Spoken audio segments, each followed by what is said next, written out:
porque nosotros no queremos tener el mismo proceso mental que llevó a Judas a traicionar a Jesús. Queremos antes abstenernos de tener en nuestra mente esos procesos mentales, porque es muy fácil repudiar el resultado, ¿verdad? Es muy fácil decir, wow, mira Judas, mataron a Jesús por tu culpa. Es muy fácil cuando ya sabemos el resultado. Pero ¿qué pasa cuando no entendemos el proceso? Pensamos que simplemente Judas traicionó a Jesús y que quería matarlo. Pues eso no es lo que revela la Biblia. ¿Verdad, hermanos? La realidad es que Judas nunca pensó que Jesús sería condenado y asesinado por los judíos. Y sobre todo, inclusive Judas se arrepintió de su pecado. La gran pregunta es, si Judas se arrepintió, ¿por qué no recibió el perdón de su pecado? Corroboremos esto con la Biblia. Leamos en Mateo capítulo 27, versículo 3 al 4. Entonces Judas, el que le había entregado, viendo que era condenado. Vemos, hermanos, ahí se nos revela que él no quería eso. Viendo que era condenado, devolvió ¿qué? Arrepentido. Entonces vemos que sí se arrepintió. Devolvió arrepentido las 30 piezas de plata a los principales sacerdotes y a los ancianos, diciendo, yo he pecado. Entonces vemos que reconoció su pecado. He entregado sangre inocente. Mas ellos dijeron, ¿qué nos importa a nosotros? Allá tú. Bastante interesante también que Judas parece confesarse ante estos líderes religiosos. Y ellos que le dicen, a nosotros no nos importa nada. ¿Por qué Judas se confiesa ante estos líderes religiosos? Muy interesante, hermanos. En uno de los pasajes bíblicos menos estudiados por los cristianos, porque el cristiano a toda hora anda buscando prosperidad mundana, ¿verdad? ¿Para qué querría yo estudiar lo que hizo Judas si eso no me trae prosperidad, ecusatón? No, yo lo que quiero es la fe y que quiero seguir adelante y quiero progresar, ¿verdad? Es un cristianismo enloquecido el que se predica hoy en las iglesias, pero todo cristiano debería entender qué fue lo que pasó con Judas. Miremos, hermanos, que este pasaje nos revela que Judas no quería que Jesús fuera condenado, que Judas se arrepintió, que Judas reconoce que pecó y sobre todo el error de Judas también de confesarse ante sus líderes religiosos. Pero vamos a empezar desde el principio. Vamos a probar que Judas nunca pensó que Jesús habría de ser condenado. Y eso lo podemos probar. Es decir, perfectamente podemos probar con la Biblia que Judas nunca se imaginó el resultado o las consecuencias de su decisión. Él nunca se imaginó lo que iba a pasar. Y esto, aunque no lo dice la Biblia explícitamente, ¿verdad? Uno puede deducirlo porque hay varios pasajes bíblicos que nos dan a entender por qué Judas nunca pensó que Jesús sería condenado. Y esto, a primera vista, nada más leyendo este pasaje, uno puede entenderlo, porque él mismo reconoce que él no pensaba que Jesús había de ser condenado. Y él se sorprende, viendo que Jesús era condenado. Ahí ya vemos una primera prueba de que Judas nunca quiso que Jesús fuera condenado, ¿verdad? Ahora vamos a leer por qué Judas nunca pensó que Jesús habría de ser condenado. Leamos primero en Lucas capítulo 4, versículo 28 al 30. Al oír estas cosas, todos en la sinagoga se llenaron de ira y levantándose le echaron fuera de la ciudad. Están echando fuera a Jesús. Y le llevaron hasta la cumbre del monte, sobre el cual estaba edificada la ciudad de ellos, para despeñarle. Mas Jesús pasó por en medio de ellos y se fue. Entonces, imagínate que tú estés rodeado de una cantidad de gente que te quieren hacer daño, y tú simplemente pasas por en medio de ellos y te vas, y ninguno de ellos se da cuenta para dónde te fuiste. Es algo impresionante. De manera de que Judas conocía de primera mano el poder de Jesús, que inclusive podía pasar por medio de aquellos que querían matarlo sin que esas personas siquiera se dieran cuenta que Jesús había pasado por medio de ellos y que se había ido. Es decir, es un poder que en sí mismo revela la divinidad de Jesús. Nadie puede hacer eso, ningún ser humano puede. Y eso mostraba que Jesús era Dios, porque podía simplemente irse caminando y las personas lo buscaban, a pesar de que estaba ahí mismo enfrente de ellos, y que se iba como cuando alguien se va para su casa. Es algo de locos. Leamos otro evento en Juan capítulo 8, versículo 59. Tomaron entonces piedras para arrojárselas, pero Jesús se escondió y salió del templo, y atravesando por en medio de ellos, se fue. Miremos eso, es increíble, ¿verdad, hermanos?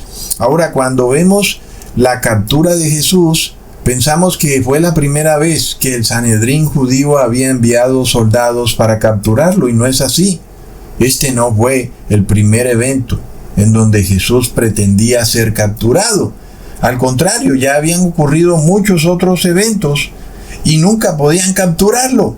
Leamos en Juan capítulo 7, versículo 45 al 46. Los alguaciles vinieron a los principales sacerdotes y a los fariseos, y estos habían sido enviados para capturar a Jesús, y ellos les preguntaron: ¿por qué no le habéis traído? Y los alguaciles respondieron: jamás hombre alguno ha hablado como este hombre. Así que ahí tenemos de nuevo un poder impresionante de Jesús. Y uno puede darse cuenta por qué Judas ideó un plan en donde de nuevo Jesús fuera capturado y otra vez Jesús usara su poder para librarse de sus captores. En realidad lo que Judas quería era que se desatara una especie de derrocamiento del Sanedrín judío a través del poder divino de Jesús. Era lo que Judas deseaba. Y Judas trató de que eso ocurriera al obligar a Jesús a que de nuevo hiciera algo, un poder de él divino para escabullirse de sus captores. Era como forzar a Jesús de nuevo a que hiciera uno de estos grandes milagros. Y sin embargo, esta vez no ocurrió así. Entonces vemos que a la final Judas nunca quiso que Jesús fuera capturado. ¿Verdad, hermanos? Leamos en Mateo capítulo 21, versículo 45 al 46. Y oyendo sus parábolas, los principales sacerdotes y los fariseos entendieron que hablaba de ellos, pero al buscar cómo echarle mano, temían al pueblo, porque éste le tenía por profeta. Ahí tenemos otro punto clave. Judas pensaba que el pueblo estaba a favor de Jesús, ¿verdad? Y él tenía todas las razones para creerlo, porque ya habíamos visto cómo Jesús había alimentado a 5,000 personas y luego a 7,000 personas. De manera que Judas tal vez pensó que cuando las personas se dieran cuenta que Jesús había sido capturado, se desataría cierto malestar social, una especie de revolución para liberar a Jesús y establecerlo como rey de Israel, lo que llevaría al directo derrocamiento del Sanedrín judío. Ese parecía ser el plan de Judas, ¿verdad, hermanos? Según lo que estamos leyendo en la narrativa, y por qué Judas se sorprende de que Jesús es condenado.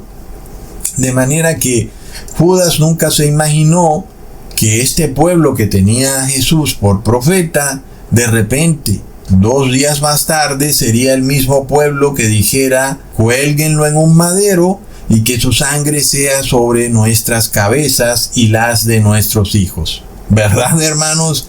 Bastante increíble cómo las multitudes pueden cambiar de opinión de un día para otro. Por eso nosotros con total confianza podemos deducir de esta historia que Judas realmente no pensó que Jesús sería capturado y condenado. Y por eso el mismo texto bíblico declara que Judas estaba arrepentido. Ahora, la gran pregunta del millón es, ¿por qué si Judas estaba arrepentido y ya Jesús había enseñado que todo el que se arrepintiera recibiría el perdón de sus pecados, tal y como le pasó a Pedro, quien también traicionó a Jesús y también se arrepintió y fue perdonado por Jesús? La pregunta es, ¿por qué Judas no fue perdonado si Judas también se arrepintió? Para darle una respuesta de fondo a este dilema, empecemos tratando de entender la mente de Judas, cuyo error era que Judas no entendía la diferencia entre poder político y poder espiritual, algo que él debía haber tenido ya muy claro por las enseñanzas de Jesús, pues Jesús enseñó que el poder político no podía mezclarse con el poder espiritual. Precisamente, Jesús estaba diciendo, la iglesia verdadera no puede estar mezclada con el poder político, por lo cual Jesús dijo, dad al César lo que es del César y a Dios lo que es de Dios. Sin embargo, ¿qué pasa con muchos cristianos ahora que han venido uniéndose a este movimiento ultracatólico y de ultraderecha, que lo apoyan, que están a favor de este movimiento, y peor aún, que piensan que es un movimiento que viene de Dios, que yo pienso que es lo peor? No solo una persona que sea parte de ese movimiento político, sino pensar que viene de Dios y que ese movimiento busca un resurgir cristiano en la sociedad, sacar a la sociedad del paganismo y del ateísmo en que la sometieron los gobiernos de izquierda para traerla de vuelta a una nueva cristiandad. Sin embargo, ya vemos, hermanos, que eso contradice las enseñanzas de Jesús. Pero las personas que defienden estos movimientos políticos religiosos usan ejemplos de historias del Antiguo Testamento para probar que el poder civil sí puede estar unido al poder espiritual, como por ejemplo la historia del rey David o del rey Ciro, reyes que de alguna manera prestaron un servicio a Dios, inclusive desde el ámbito de su poder civil. Por eso algunos cristianos ven en estos movimientos de ultraderecha el mismo concepto y piensan que está bien usar al Estado como un medio para expandir la palabra de Dios en la sociedad. Y eso no parece que fuera opuesto a Jesús, sino que parece que estuviera a favor de Jesús, como inclusive a primera vista cualquiera pudiera pensarlo. Pero sin embargo, nosotros vemos que la traición de Judas desde sus inicios no parece opuesta a Jesús tampoco. En realidad, Judas nunca pretendió que Jesús fuera condenado y sí pretendía que las enseñanzas de Jesús fueran expandidas en Jerusalén usando el poder del Estado. De hecho, Judas deseaba precisamente eso. Judas deseaba que Jesús se convirtiera a la fuerza en rey de Jerusalén o de Israel y que ahora Jesús usara el poder del Estado para imponer su religión a la fuerza. Sin embargo, ya vemos que eso es abiertamente opuesto y contrario a la doctrina de Cristo. Y estos movimientos políticos religiosos, de la misma forma que ocurrió con Judas, inicialmente no parecen opuestos a Cristo tampoco, sino que parecen estar a favor de la doctrina de Cristo.